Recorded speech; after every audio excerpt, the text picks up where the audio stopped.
Hello students, आज के video में मैं आपको एक्सप्लेन करूंगा एक्सरसाइज 7.4 का क्वेश्चन नंबर 3। हम लोग क्लास 9 मैथ्स का चैप्टर 7 कर रहे थे, दैट इज ट्रायंगल। इसके पिछले वीडियो में मैंने आप लोग को एक्सरसाइज 7.4 का क्वेश्चन नंबर 1 एंड 2 मैंने आप लोग को एक्सप्लेन कर दिया था, ठीक है। और इसी के साथ साथ मैंने आप लोग को दैट इज चैप्टर 7 का एक्सरसाइज 7.1 एंड 7.2 एंड 7.3 इसमें का जितना भी क्वेश्चन था, इन सभी एक्सरसाइज का और जितना भी एग्जाम्पल क्वेश्चन था वो सारा एक्सप्लेन कर दिया, ठीक है। तो अगर आपको सारा क्वेश्चन अच्छे से सीखना है तो आप लोग उसको मेरे यूट्यूब चैनल में जाके उसको देख सकते हो, ठीक है। इसी के साथ साथ अभी तक मैंने क्लास 9 मैथ्स का chapter 1, chapter 2, chapter 3, chapter revision, chapter 4 and chapter that is 6 and chapter 7 and chapter 12 and chapter that is 14, इन सभी चैप्टर का जितना भी एक्सरसाइज क्वेश्चन था और जितना भी एग्जाम्पल क्वेश्चन था वो सारा एक्सप्लेन कर दिया, ठीक है। तो अगर आपको सारा एक्सरसाइज क्वेश्चन और इन सभी चैप्टर का एग्जाम्पल क्वेश्चन अच्छे से सीखना है तो आप लोग उसको मेरे यूट्यूब चैनल में जाकर उसको देख सकते हो, ठीक है। मैंने हर एक चैप्टर का प्लेलिस्ट बना के अपलोड कर दिया, ठीक है। तो स्टार्ट करता है क्लास। यहाँ पे एक्सरसाइज 7.4 का क्वेश्चन नंबर 3 में दिया गया है इन फिगर 7.49। ये आप लोगों को फिगर एनसीईआरटी बुक में है, दैट इज फिगर 7.49, ठीक है। अब ये वाला फिगर में दिया गया है angle B is smaller than angle A. अब यहाँ पे एंगल बी जो है ये वाला एंगल वो कौन सा एंगल से छोटा है? ए से। ये वाला एंगल से एंगल बी छोटा है, ठीक है। और हमें क्या दिया गया? Angle C is smaller than angle D. Angle C जो है, ये जो एंगल है ये स्मॉलर है किससे? एंगल डी से, ठीक है। अब हमें क्या शो करना है? हम लोग को ये शो करना है कि अगर एंगल बी एंगल ए से छोटा है, ठीक है ना, और angle that is C angle D से छोटा है, तो आप लोग प्रूफ कीजिए कि एडी जो साइड है, ये वाला साइड एडी, ये वाला साइड, ठीक है, एडी साइड, वो क्या है? छोटा है किससे? बीसी से। ये बीसी साइड से। मैं फिर से क्वेश्चन को एक्सप्लेन कर रहा हूं, आप लोग ध्यान से सुनिए। यहाँ पे हम लोग को आप लोग को गिवन क्या है कि एंगल बी जो है वो एंगल ए से छोटा है, ठीक है। और एंगल डी जो है, एंगल सी जो है एंगल डी से छोटा है, ठीक है। तो दैट मीन्स यहाँ पे एंगल ए क्या है? बड़ा है एंगल बी से, और एंगल डी क्या है? बड़ा है एंगल सी से। तो अगर एंगल ए बड़ा है बी से और एंगल डी बड़ा है सी से, तो आप लोग प्रूफ कीजिए कि ये जो साइड एडी है वो छोटा है किससे? बीसी से, बीसी साइड से। ये जो बीसी साइड आपको दिखाई दे रहा है, ठीक है। तो आपको कैसे करना है ध्यान से देखिए। सबसे पहले हम लोग क्या करेंगे, यहाँ पे सॉल्यूशन में लिखेंगे फ्रॉम फिगर। फ्रॉम फिगर हमें क्या दिया गया है? From figure we can write, from figure we can write that is angle B is smaller than what? Angle A, ठीक है। एंगल बी क्या है? स्मॉलर देन एंगल ए, ठीक है। उसके बाद क्या बोला? That is and angle C is smaller than what? Angle D, angle D, ठीक है। ये आपको गिवन है। आपको प्रूफ क्या करना वो लिख लेते हैं। टू प्रूफ हमें करना है AD side is smaller than which one? BC side, BC side, ठीक है। तो यहां पे स्टार्ट करते हैं प्रूफ हम लोग। तो प्रूफ में हम लोग सबसे पहले क्या करेंगे, मैं सबसे पहले ट्रेंगल ए ओ बी लेता हूं, ठीक है। तो in triangle A O B, ठीक है। तो in triangle A O B, तो अगर आप लोग ध्यान से देखो ए ओ बी ट्रेंगल में, यहां पे आपको कंडीशन क्या दिया था कि एंगल बी जो है वो छोटा है किससे? एंगल सी से। तो यहां पे कहेंगे angle B according to question क्या दिया था? Angle B is smaller than angle A,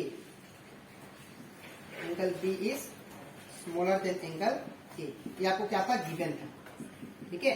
ये आपको गिवन था। तो अगर angle B smaller than angle A है तो by property that is side opposite to equal angle, हम लोग क्या लिख सकते हैं? दैट इज यहाँ पे अगर ये दोनों एंगल आपस में छोटे हैं, एंगल बी अगर छोटा है एंगल ए से, तो इसका मतलब एंगल बी का ऑपोजिट जो साइड होगा, ठीक है, वो भी क्या होगा? छोटा होगा एंगल ए का ऑपोजिट साइड से, ठीक है ना। तो यहाँ पे क्या लिख सकते हैं हम लोग, एंगल बी देखिए कहाँ पे, एंगल बी ये रहा, ठीक है। तो इसका ऑपोजिट साइड देखिए कौन सा है, एंगल बी का ऑपोजिट साइड कौन सा है, दैट इज OA, ठीक है ना। तो क्या लिखेंगे यहाँ पे, एंगल बी की जगह पे OA, स्मॉलर देन। अब एंगल ए है, तो एंगल ए ध्यान से देखिए, एंगल ए है, तो एंगल ए है तो कौन सा होगा, ये वाला एंगल, एंगल ए। तो एंगल ए का ऑपोजिट साइड कौन सा देखिए, दैट इज OB, ठीक है। तो यहाँ पे क्या होगा, OB, ठीक है। यहाँ पे रीजन लिख दीजिएगा, that is side opposite to equal angle are equal. मैं फिर से बता रहा हूं, यहां पे आपको दिया गया था कि एंगल बी क्या है, छोटा है किससे, एंगल ए से। तो अगर एंगल बी छोटा है एंगल ए से, तो इसका मतलब ये हुआ कि एंगल बी का ऑपोजिट साइड जो होगा वो भी छोटा होगा किससे, एंगल ए का ऑपोजिट साइड से, ठीक है। तो एंगल बी का देखिए, एंगल बी का ऑपोजिट साइड कौन सा हुआ, OA, तो मैंने OA लिख दिया, स्मॉलर देन एंगल ए का ऑपोजिट साइड कौन सा देखिए, OB, तो OB लिख दिया, ठीक है। अब इसके बाद इसको मान लेते हैं हम लोग इक्वेशन 1, ठीक है, इसको आप लोग इक्वेशन 1 मान लेना, ठीक है। अब इसके बाद सिमिलरली हम लोग दूसरा ट्रायंगल उठाते हैं यहाँ पे, सिमिलरली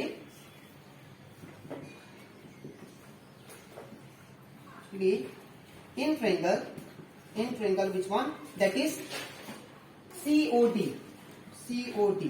तो यहाँ पे इन ट्रायंगल COD में क्या दिया गया था, हम लोग को दिया गया था, दैट इज यहाँ पे जो C एंगल है वो क्या है, छोटा है एंगल D से, ठीक है। तो क्या लिखेंगे, angle C is smaller than angle D।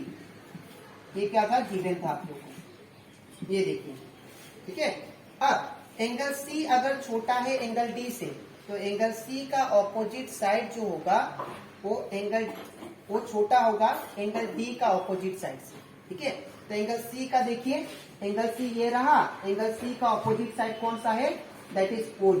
तो क्या लिखेंगे यहाँ पे, इसे यहाँ पे OD लिख सकते हैं, ठीक है, स्मॉलर देन एंगल D का देखिए, एंगल D का ऑपोजिट साइड कौन सा है, ये वाला, ठीक है, दैट इज OC। तो यहाँ पे क्या होगा, OC, ठीक है।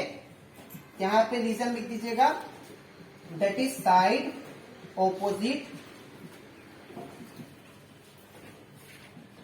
To equal angle are equal, ठीक है। इसके बाद आपको क्या करना है, इसके बाद इसको मान लेते हैं हम लोग इक्वेशन 2, ठीक है। अब मैं क्या करूंगा, इन दोनों इक्वेशन को ऐड करता हूं, तो एडिंग इक्वेशन 1 एंड 2, ठीक है। तो यहां पे लिखता हूं, देयरफॉर एडिंग इक्वेशन 1 एंड 2। तो अगर दोनों इक्वेशन को ऐड करूं तो यहाँ पे क्या होगा, लेफ्ट हैंड साइड के साथ ऐड होगा, ठीक है। जो लेफ्ट साइड में जो है साइड, वो लेफ्ट साइड के साथ प्लस होगा, तो क्या लिखेंगे, OA प्लस OD, ठीक है, OA plus OD is smaller than what, that is OB plus OC। तो अगर आप लोग ध्यान से देखो, और we can write OA plus OD, यहाँ पे ध्यान से देखिए फिगर में आप लोग, OA प्लस OD, अगर इन दोनों को, ये दोनों लाइन को अगर प्लस कर दूं तो मुझे क्या मिलेगा, AD, ठीक है। अगर मैं OA और OD को मिला देता हूं तो मुझे क्या मिलेगा, कंप्लीट AD मिलेगा। तो यहाँ पे क्या होगा, AD स्मॉलर देन, अब OB प्लस OC, मतलब अगर OB और OC को प्लस कर दो, ऐड कर दो, तो क्या मिलेगा मुझे, दैट इज BC, ठीक है। तो क्या होगा यहाँ पे, BC इसकी जगह पे, ठीक है। और यहाँ पे देखिए जो हमें प्रूफ करना था वो हमें यहाँ पे मिल गया, देखिए यहाँ, ठीक है। तो आई होप आपको ये भी क्वेश्चन अच्छे से क्लियर हो जाएगा, ठीक है। तो आपको लिखना कैसे मैं बता देता हूँ। सबसे पहले आपको क्या करना है, यहाँ पे ये पार्ट लिखना है और इसके नीचे आपको ये लिखना है, ठीक है। और आप लोग ये डायग्राम साइड में बना देना, ठीक है। तो ये कंप्लीट करता हमारा एक्सरसाइज 7.4 का क्वेश्चन नंबर 3, ठीक है। अब इसके नेक्स्ट वीडियो में मैं आप लोग एक्सप्लेन करूंगा, दैट इज एक्सरसाइज 7.4 का क्वेश्चन नंबर 4, ठीक है। तो आज के लिए इतना ही, मिलते हैं नेक्स्ट वीडियो में।